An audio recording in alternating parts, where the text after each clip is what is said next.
the professor and director of academic development and nutrition programs for the Maryland University of Integrative Health. And I have to apologize. We had some technical difficulties today. So as you can see, Dr. Lipski's face is not with us. And it's really unfortunate because she has such a beautiful and strong presence online. We're a big fan of hers. And so not to be able to see her is a little bit of a disservice to all of us, but she has a great spirit and she wanted to push forward. And she said, let's do this, even though she'll just be a voice. So thank you so much, Dr. Lipski, for joining us today.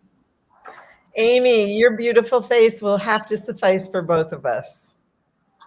Thank you. You know, I hope that we could talk today about your experience because I know you've got over 40 years of experience in the nutrition field. So can you tell us a little bit, especially since it's Wellness Wednesday, about how the industry has changed over the 4 decades of your experience? Wow. So when I first got into this field, there wasn't a field. And what we have now is we have universities that are offering master's and doctoral programs in integrative and functional nutrition. And there wasn't a field of this before. There weren't certified nutrition specialists when I came into the field. It was, I was really an early adopter. I always knew that I wanted to study nutrition, but I didn't want to work with people in hospitals or nursing homes. I wanted to really work with people like us who had lives every day, but wanted to optimize or they had a health issue. And, and I had to create a master's program, my own doctoral program. And so right now we have programs, we have licensing for us in many states. We have a strong national organization. So we have a profession, and we didn't have a profession when I started. So I was just thinking of a hippie kid who just wanted to do this thing. And so we've really grown. It's been so exciting to watch the field change. Mm-hmm. And it's exciting to watch your career as well, because I know you hold a PhD in clinical nutrition. You have licenses and certifications that include certified nutrition specialist, licensed dietitian and nutritionist in Maryland, Institute for Functional Medicine certified practitioner, board certified in holistic nutrition, and you're a fellow of the American College of Nutrition and a member of Cochrane. So your accolades just go on and on and on. But one of the things I remember from an earlier discussion we had was you were talking about how in clinical settings, having nutritional professionals involved really kind of changed things in the way that medicine is practiced overall. Can you talk a little bit about why that's so? Absolutely. I just want to make one correction. In Maryland, when you're licensed as a dietitian nutritionist, but I'm not a dietitian.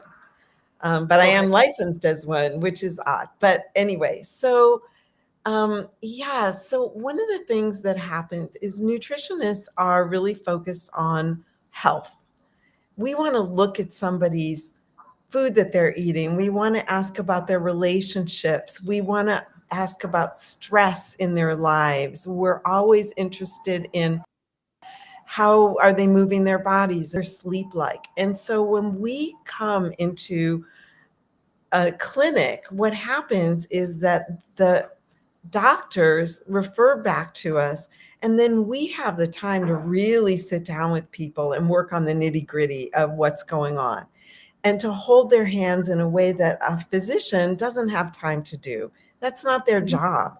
And so I have a friend, and I asked him once, I said, okay, so you got a young nutritionist in your practice. So what happened?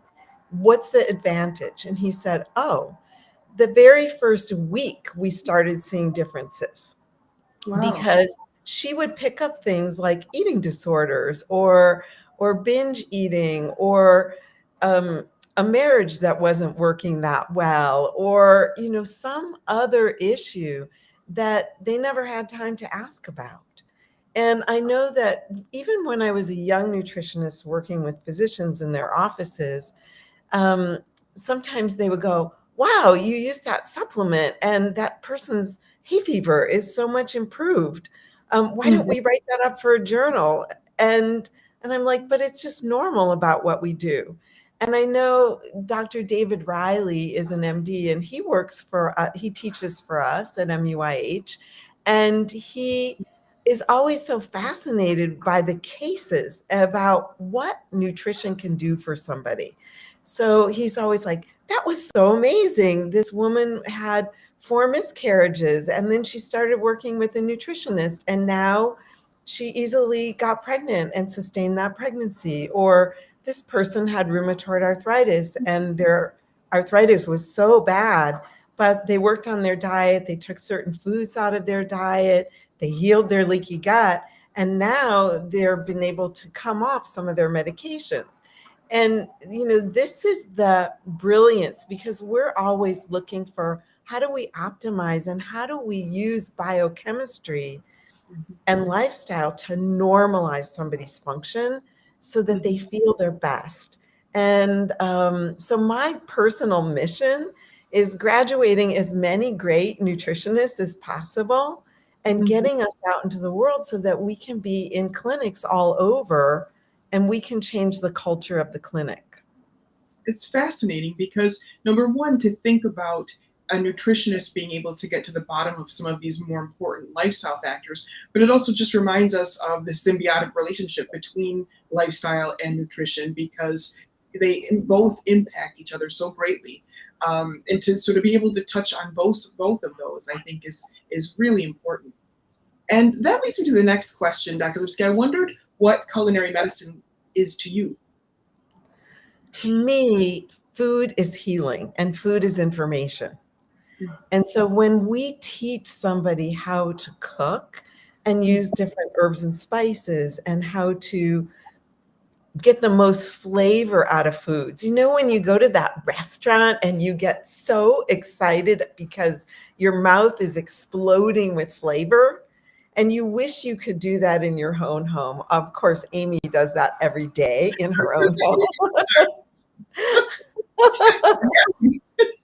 You can't do it. Yeah, but we have this kind of old concept of food as nutrients, but food is so much more than nutrients. Food talks to your genes and says, oh, you just fed me a bunch of non-nutritive food that's inflammatory, so those are the messages I'm going to send to your body. Or you just ate a whole pile of vegetables and you used fresh herbs in your cooking, and I've got these very soothing messages that I'm sending to my genes and my microbiome and my cells, and my immune system gets that information.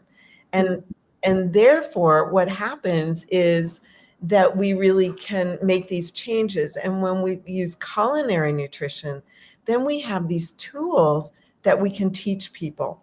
I'll just tell a story. One of the things that I'll do when I'm presenting at conferences is I'll often just throw in a cooking demo or two. Oh, here's how you make half sour dill pickles, or here's how we make granola from scratch, which is going to cost you 1/4 of the price and it's going to taste so much better because you're just going to have the things you want in it. Or here's how you make ghee, or whatever it is. And I was doing this demo, and a couple years later, this doctor comes up to me and she said, I was sitting there and I was thinking, I'm an MD. I don't have to listen to this. I've never cooked anything. I always just buy food out, or it prepared and bring it home, or we eat out. I raised a whole family that way. And then she's like, I don't have to listen to this. And her husband's a cardiologist, and they were both just watching. And then they started looking and going, I could do this. This isn't rocket science. This looks like something I could do. And they went home and they started cooking. And now they're both gourmet cooks and they love to cook. But I think that's really the power of culinary medicine, is when we teach physicians or we teach anybody how to cook, that spreads. Because for me, at the end of a long day, cooking is about self-nurture. It's about self-love. I deserve to make myself a beautiful meal, and it only has to take 20 or 30 minutes to eat something that's really fantastic. Right. It's, we deserve it, we're worthy, and then we can also give us give ourselves that experience. I think so many people get caught up in the chore of cooking. And, even myself as a young girl, when I had to cook, in the beginning it was a chore. And I distinctly remember I was 15 years old and it was something that I had to do every day for my family. And at some point I said to myself, if you're going to have to do this every day, you might as well make it fun. Whereas before that, I had only looked at kind of like celebration cooking as fun, holiday cooking, and things that you make communally. But I never really liked that daily task of having to cook. And I know so many people, even as adults, that's how they look at it, as having to cook. And it's like, wait a minute, it's really an experience. It's a time that you get to, commune with what you're going to put in your body and enjoy the process. Maybe you unwind, maybe you feel creative, but it can be a great experience. And as you can speak to this so much better than I can, Dr. Lipski, but there's so much research out now about how even smelling food being cooked before we eat it can help us to digest more nutrients, and how it's good for our psyche because it has all this wonderful calming hormones that it promotes. And so it's a joy that's available to everybody if we allow it to be available to us. So thank you for explaining that in such great detail in the story. You spoke about medical doctors and people who are coming to these types of seminars and learning about nutrition. And a lot of people don't realize that in a traditional education platform, regular doctors don't have time in their curriculum and their education to actually study nutrition. So I've met different doctors, especially internists or family physicians who have gone back and gotten an integrative type of an education in addition to what they're already educated in. And some of them are later on studying nutrition, and adding that on is like a value added benefit to their patients. Do you work with that often in your department? Do you have people who are already active practitioners coming in and learning? We do. We've had in the master's program, in the doctoral program, and we also have a postmaster's certificate that's designed specifically for clinicians who want to just know a little bit more about nutrition. Mm-hmm. And it's a 15 credit program, so you can complete it in a year. It's really designed for nurses and physicians and chiropractors and acupuncturists and psychologists who say, I know how important nutrition is, but I don't really know that much about it. Mm-hmm. And so it's really, it's a wonderful program. And yeah, it's really fascinating. I mean, food is so important, and we're not really taught how to cook or much about nutrition when we're young. And I think my love of it was I started watching my mom cook when I was really small. My mom loved to cook and she loved to bake. And I just remember sitting there with her all the time, watching her and her explaining to me what she was doing. And, as a mom, sometimes I would go, oh my gosh, it's 5 o'clock. I'm the mom. I need to make dinner. And what are we going to have? That'll be interesting to see. Because but it's a skill like anything else that you develop it and then it gets so easy to do. Mm-hmm. That's such a good point. And Yeah. In addition to the doctors that are coming back and getting the additional nutrition credits and taking that 1-year program, do you think that would you describe the majority of your students as being people who want to become nutritionists later, or are there people also interested in other fields or also other areas within the department? So in the department, people in our master's and doctoral programs, they want to be nutritionists. Mm-hmm. They want to work in a clinic. They want to work one-on-one with people or do group settings and hold support groups. They really want to work with people. And I think one of the things that there are a lot of nutrition educators. Mm-hmm. And we do that too. But one of the things we can do is we really look at your labs. We might recommend stool testing or organic acid testing or even genome testing to try to figure out what's really going on with you personally. And we always create very individualized plans for people. So if somebody comes in with type 1 diabetes or type 2 diabetes, two people with the same condition might get very different plans depending on what else is going on with them, what their lifestyle's like, what their genomics are like, and what other health conditions they have. And so we work very deeply.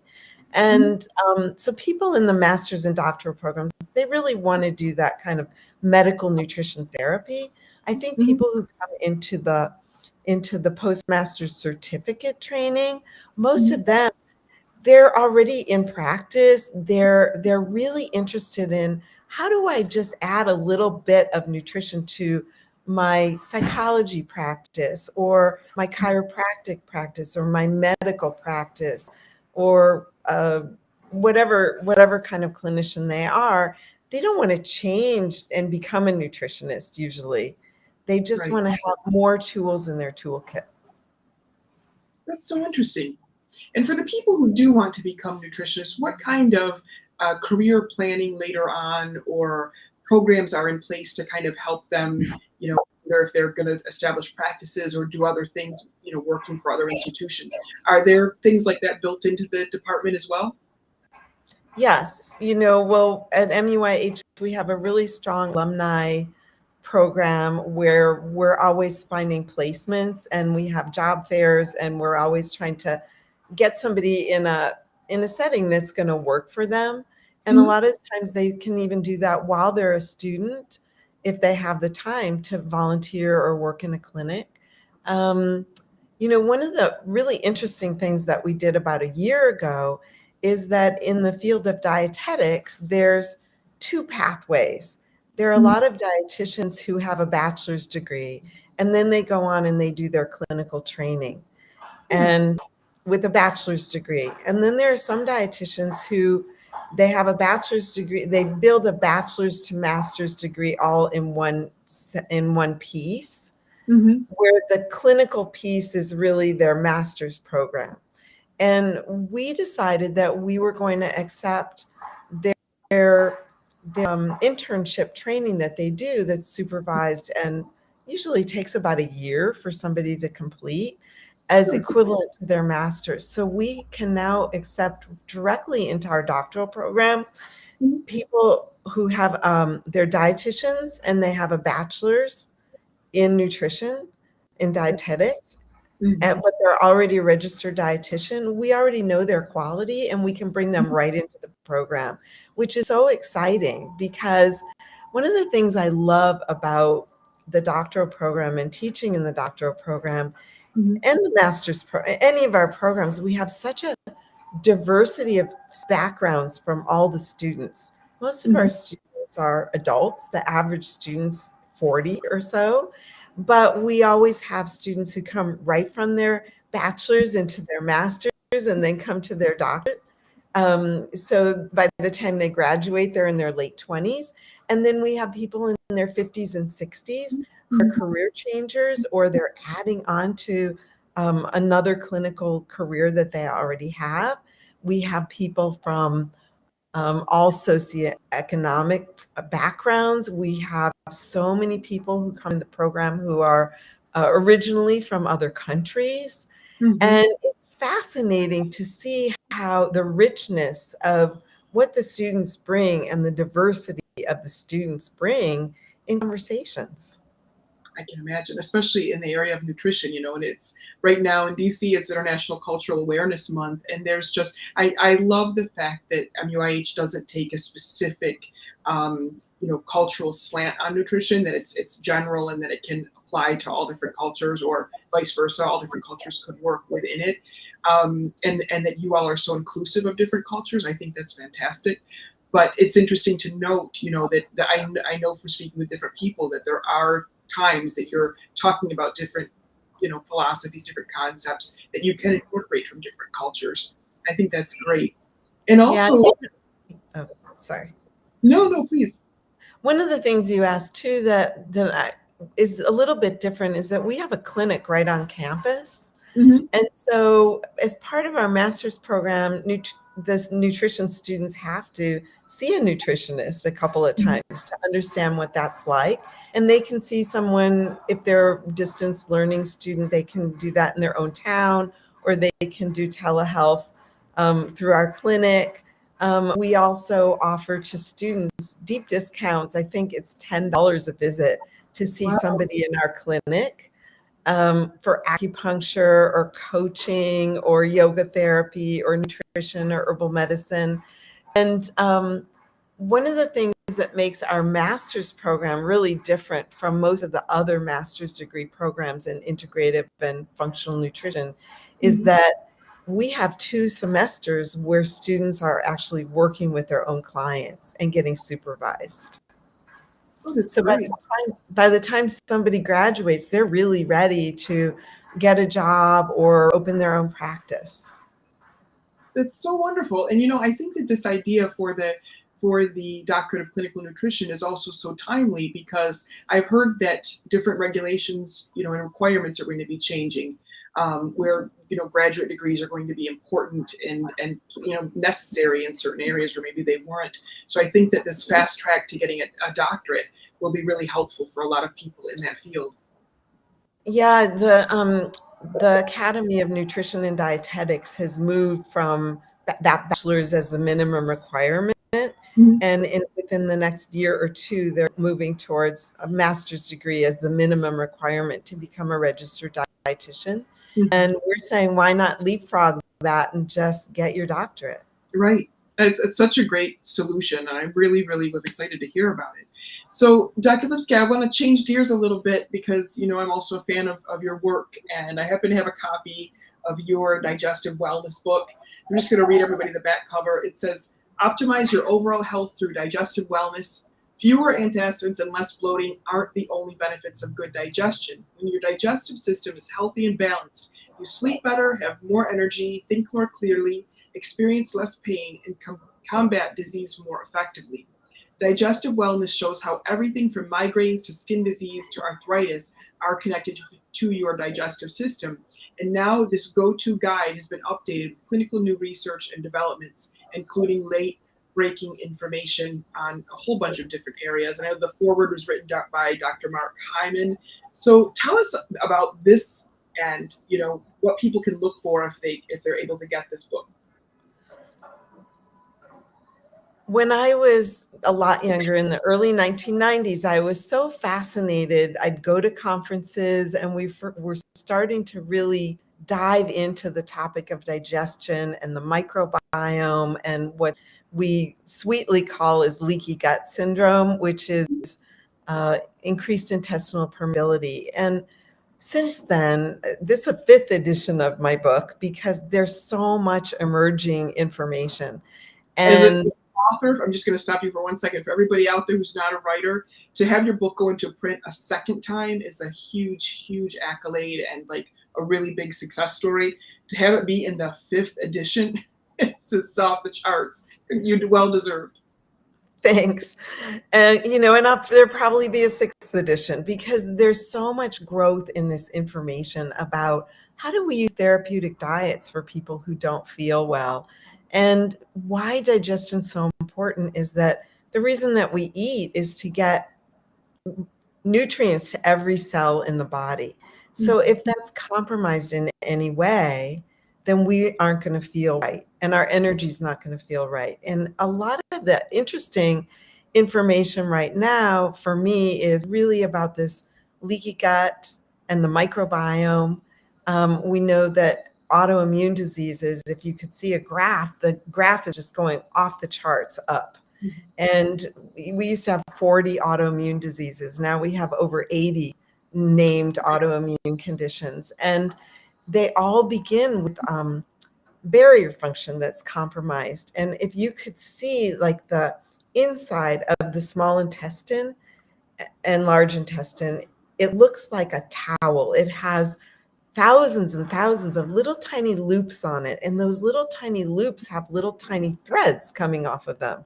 And those are called the villi and the microvilli. And that's where we absorb all the food and nutrients. And if we're really stressed out or our pancreas isn't working quite, or we're drinking too much alcohol or taking too much aspirin or other kind of medications, or we've been on lots of antibiotics, sometimes these little threads, they get worn down in somebody like who has celiac disease, it's as if they have a bald tire.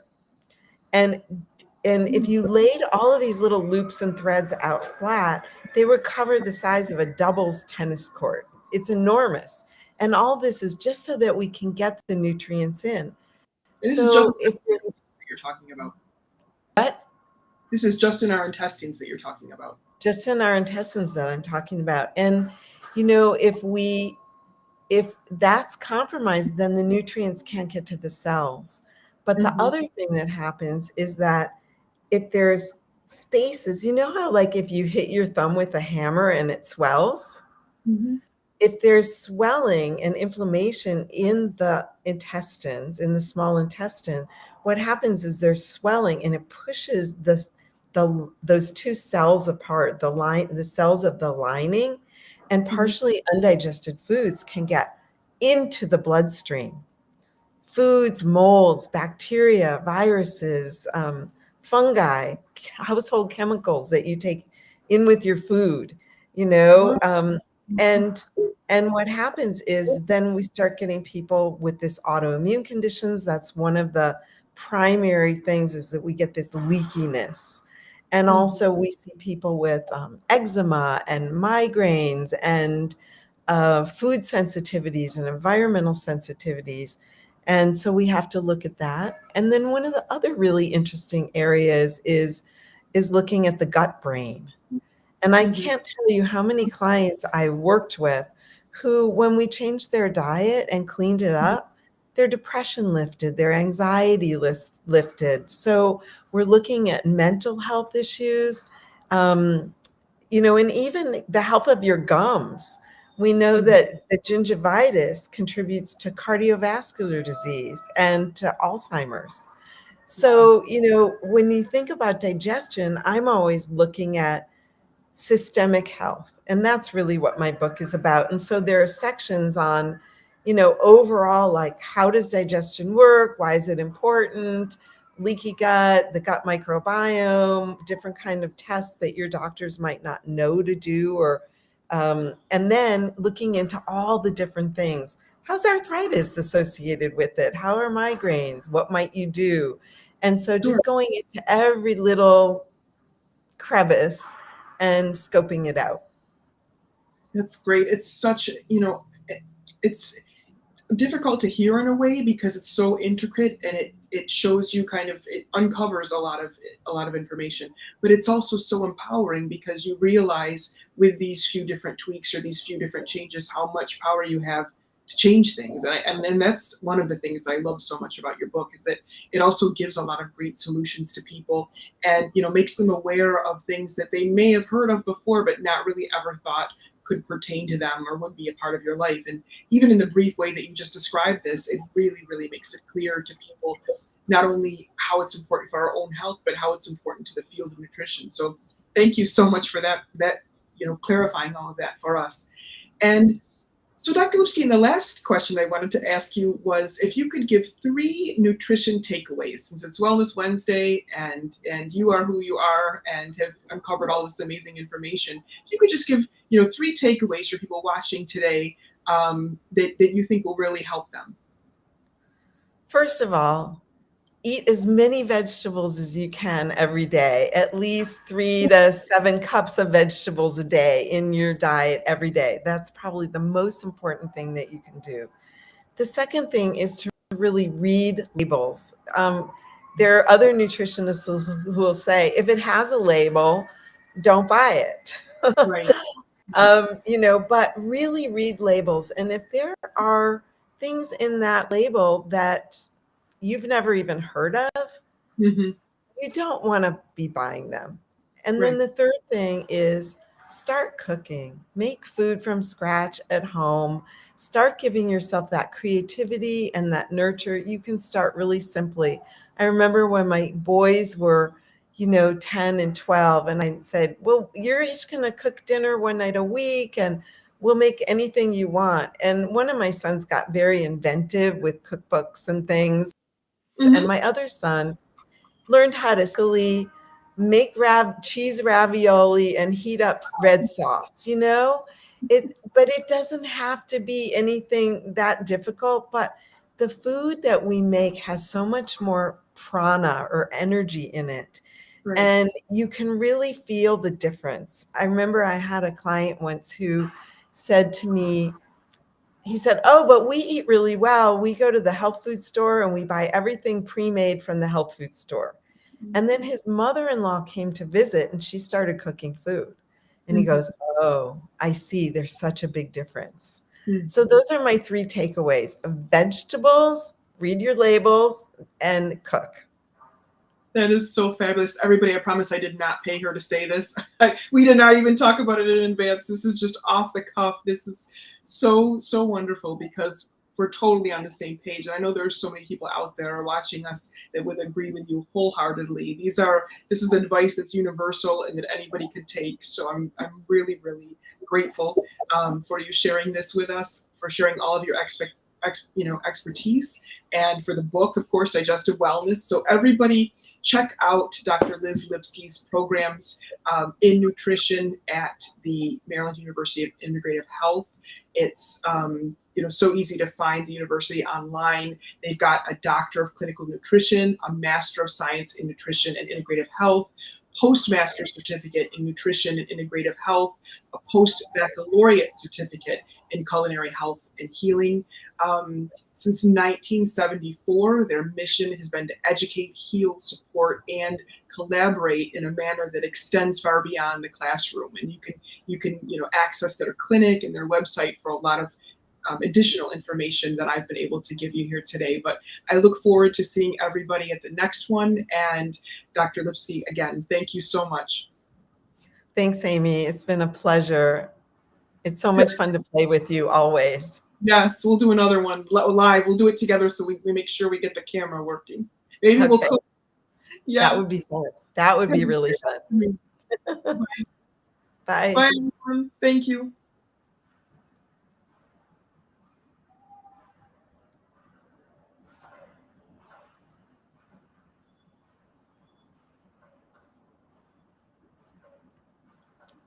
His leave.